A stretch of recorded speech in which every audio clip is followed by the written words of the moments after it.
This video is powered by the pros at Pascal Air Plumbing and Electric. Arkansas owned, Arkansas operated. GoPascal.com. Hey, Coach, yeah, just hoping you could tell us just anything about the scrimmage, what your overall thoughts were. Well, I was really impressed, with the defense. I thought Landon Jackson had as good a day as he's had since he's been here. I thought he was so impressive. I really like our defensive ends, with Stu and Zach and Nico and John and of course, Jeffcoat. Those guys, we're coming along. We're pretty talented there. We're a little short on the inside because Cam Ball's got a high ankle.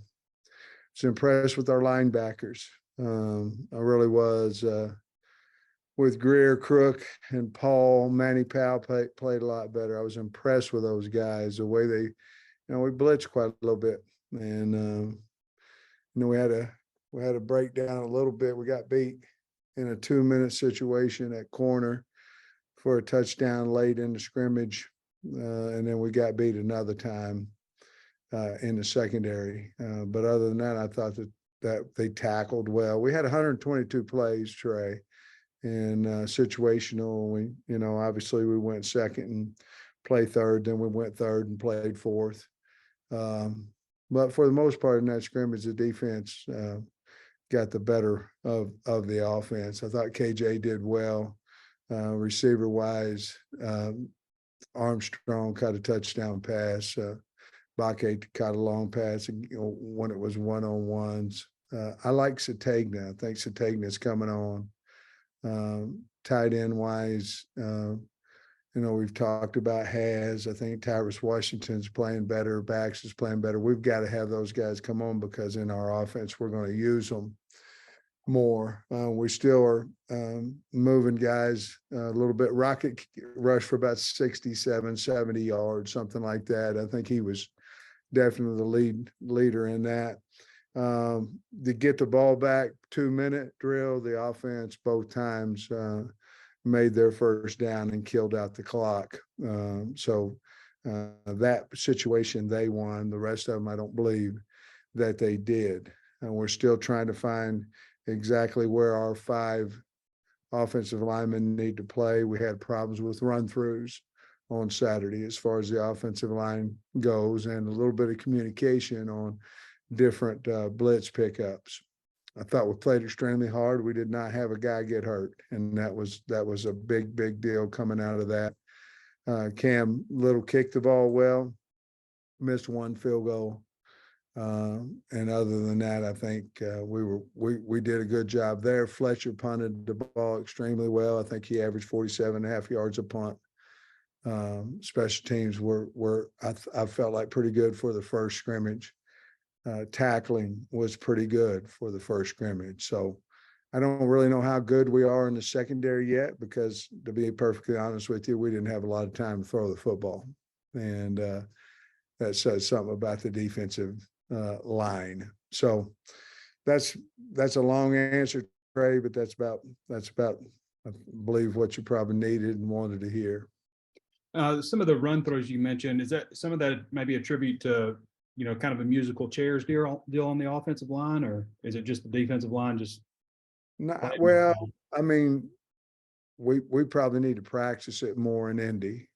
First of all, as an offensive line coach, a lot of times you want to get that double team fit.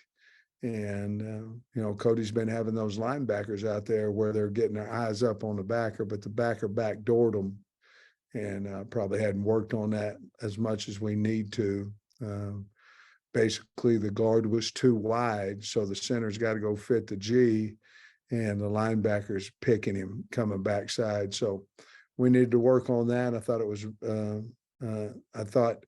that was probably the only real glaring point, and we had a hard time blocking them defensive ends with our tackles. The wide receivers somebody's got to have a big season among these guys. They're like 1,000-yard receiver in this group. Are you starting to identify any guys? I don't think as of right now. Now, I guess we have to understand understand a little bit in Tyrone Broden is had a little bit of a MCL issue, non-surgical, and he was out there a little bit today, but not necessarily healthy. And of course, we know about Jaden Wilson. So those two guys aren't out there right now. There really hasn't been a wideout that you go, that's the guy yet. Probably the closest thing to that has been Bryce, but we do feel comfortable with who's out there. But you're talking about a guy to catch for 700, 1,000 yards, something like that. I don't know that guy is yet identified himself. I'm not saying that he's not on the team. I just don't know that we know for sure. And Trey, as you well know, a lot of that is speed that you're playing, and it's hard to play fast when you're still trying to concentrate on where am I supposed to be, what's my alignment, what's my route, what's my timing, what am I in the progression, those things like that. I felt like they got a little bit better today, Trey, and I think that's with their install has about ceased at this point in time. Thanks, Coach. Otis. Coach, I've got one, and I've got one for Nate Allen. You kind of hit on Isaiah earlier at receiver, but I've noticed the last 2 or 3 practices, what part we get to see, he's really seemed to pick it up. I know you talked a little bit about it. Can you expand just a little bit more on Isaiah out there? I mean, he seems to have the speed and stuff that you need. Yeah, I mean, he's playing his speed, I guess is what I need to say. He's gotten bigger and he's playing physical. And playing physical doesn't always mean blocking. It just means getting off of people and being able to separate yourself physically from the defender. And he's been one of the most impressive guys over the last 3 or 4 practices to me. He's always had the speed and things like that. But I've been really pleased with his progression, and I think he'll be a really good player for us. I really do. Do you feel like maybe he saw Wilson out and he saw Broden go out for a while, and he's saying, this is my chance, and you got to run with it when you get the chance, or some of that? I would imagine that certainly went through his mind. But KJ hit him with a nice pass in 2 minutes today, and so. Anytime you want the ball, and it's been this for a long time, all the receivers want the ball all the time. Well, it's not only that you got to get open, you got to catch it, but the main thing is the quarterback has to believe in you. I mean, he got to look for you, and I think KJ's starting to have a little more and more belief in Satania getting open. Hey, Nate wanted me to ask you, the most significant change that Dan Enos and Travis Williams are bringing, contrasting to what was done previously? Well, we're in a whole different front, on defense. We're very aggressive on defense. So I think that would be the most significant change. The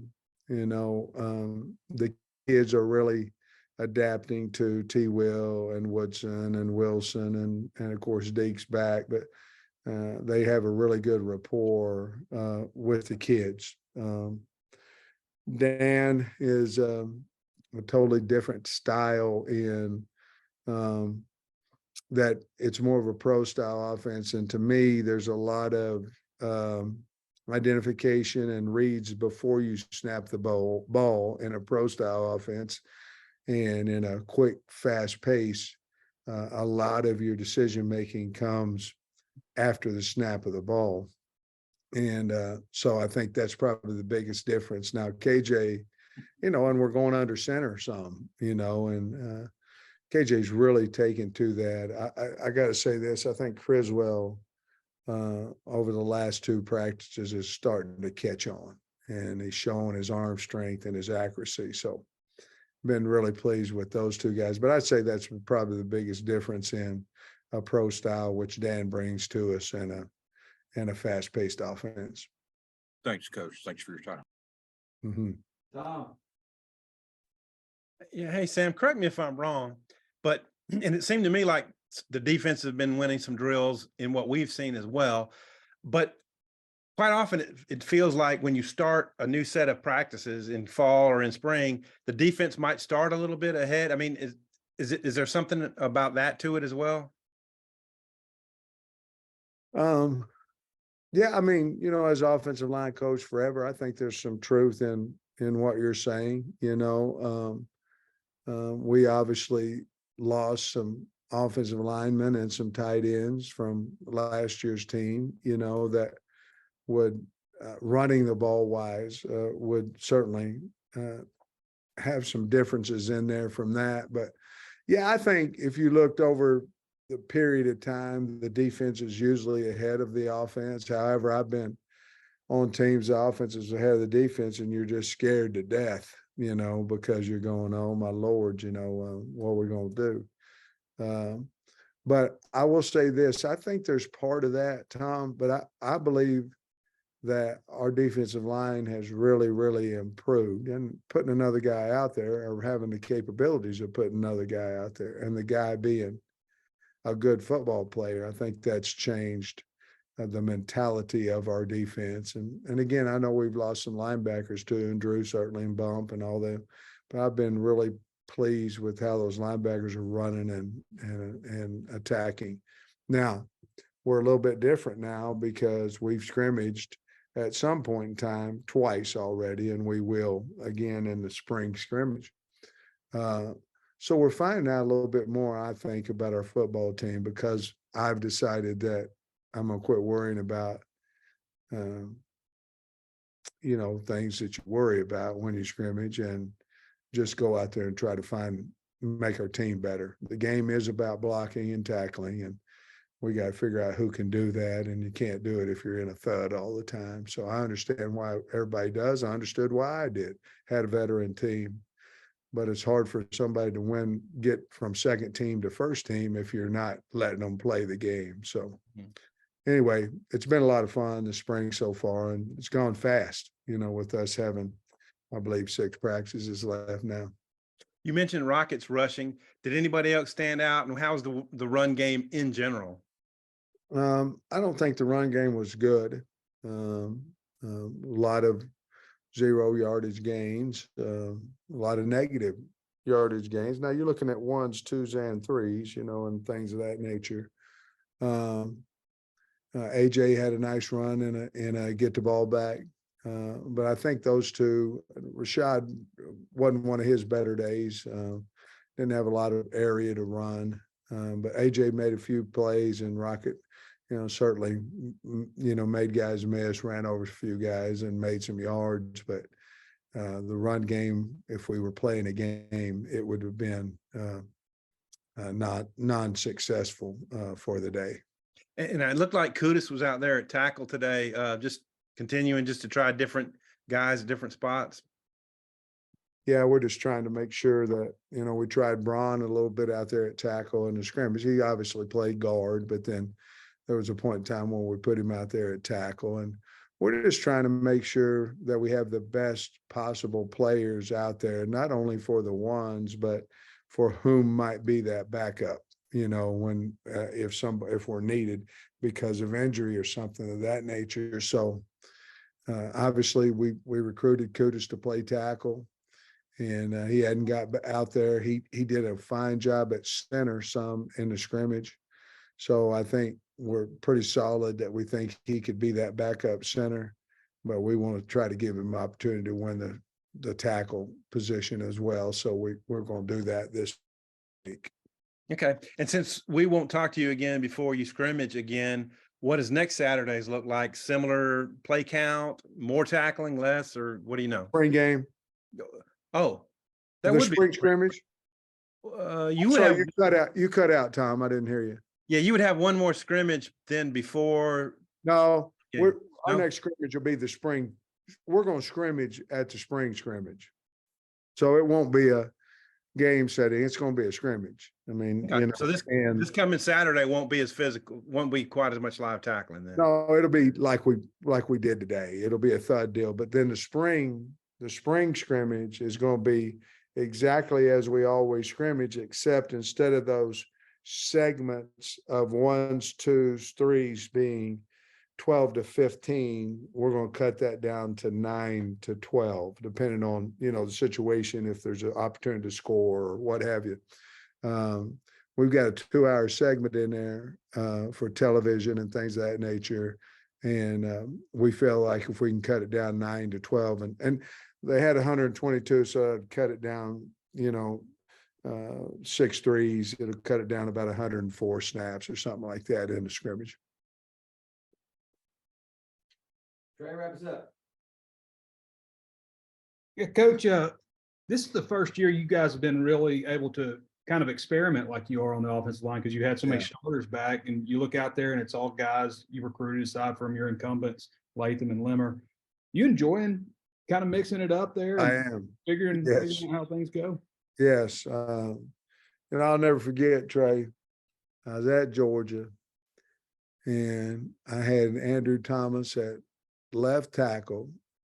And then I figured out, well, I think he's one of our top 5. And he was behind Isaiah Wynn, who was a first rounder. And I go, well, I'm going to move him in here at left guard. Well, he started at left guard, and this is all in preseason camp. And I go, you know what? I need a right tackle more than I need a left guard right now. And I moved him to right tackle 2 weeks before the first game. I remember Kirby said, Pittman, it better work, man. And of course, he went out there and we went to the national championship game, and he was a 4th pick in the draft. Those things are fun to find out about your kids. And I really believe we'll find out that Kudus can play tackle. I believe that we will. And right now we got exploited a little bit on the edge during the scrimmage. And so we need a little help out there, or we need to get better and things of that nature. So yes, I'm having a blast doing it, and I have no reason to believe that we won't have a really good offensive line again. And we just got to make sure we got the right 5 out there at the right positions. And I am having fun doing it. Yes. Thanks, Coach. Last one, Scott. Yeah, Sam, you mentioned Landon Jackson earlier. How is he different or better than maybe when the season ended, and what led to his big day Saturday? I think if you look back, Landon didn't, he had come off ACL. He was tall and thin. I mean, he was skinny. And he was playing about 3/4 speed.